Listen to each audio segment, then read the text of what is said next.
Assalamualaikum warahmatullahi wabarakatuh. Halo teman-teman kicau mania pecinta burung obat. Jumpa lagi bersama saya di Burung Kicau Channel. Kali ini saya akan berbagi sedikit pengetahuan tentang cara membedakan lobet birahi dan lobet emosi. Tapi sebelum saya masuk pembahasan, bantu channel ini dengan cara subscribe, like, dan share agar lebih bermanfaat buat teman-teman yang lainnya.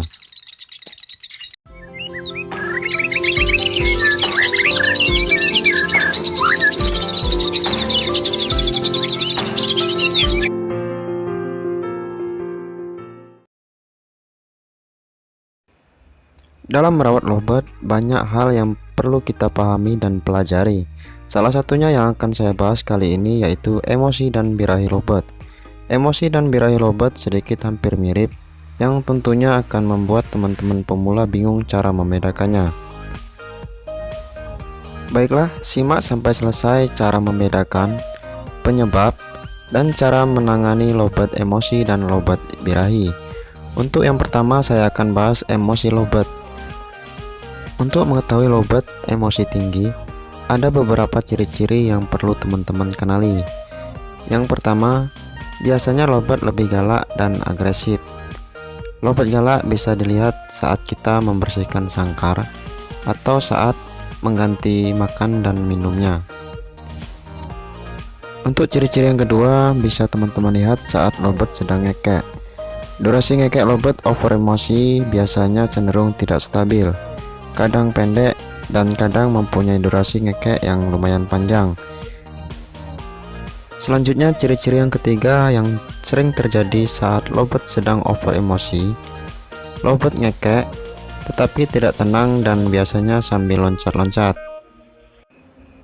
Selanjutnya, untuk penyebab lobet over emosi yang harus teman-teman ketahui dan harus dihindari.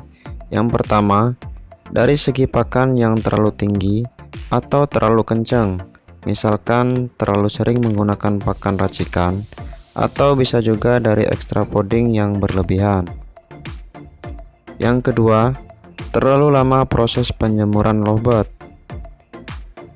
Yang ketiga, sering mendengar suara lobet lain tetapi tidak pernah melihat atau bertemu. Biasanya terjadi pada lobet single factor atau lobet yang terlalu sering dikerodong. Penyebab yang keempat, lobet over emosi. Birahi lobet tidak tersalurkan.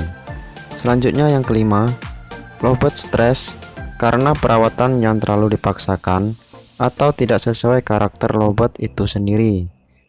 Jika teman-teman kurang paham, boleh ditanyakan di kolom komentar. Oke, selanjutnya pemahaman tentang lobet over birahi. Mungkin banyak teman-teman yang sudah paham atau sudah mengetahui lobet yang sedang over birahi. Tetapi untuk teman-teman pemula mungkin masih banyak yang bingung ciri-ciri lobet yang sedang over birahi. Untuk ciri-ciri lobet over birahi, yang pertama, biasanya lobet over birahi akan mencampurkan millet ke tempat air minumnya. Yang kedua, lobet selalu menggigit jeruji sangkar atau menggesekkan paruh ke jeruji dan sering menggigit kuku jari-jarinya. Selanjutnya, untuk ciri-ciri yang ketiga, untuk lobet betina biasanya akan mesawat atau bebek, dan untuk lobet jantan biasanya sering menganggukkan kepala seperti mau meloloh atau seperti mau muntah dan sering gesek tangkringan.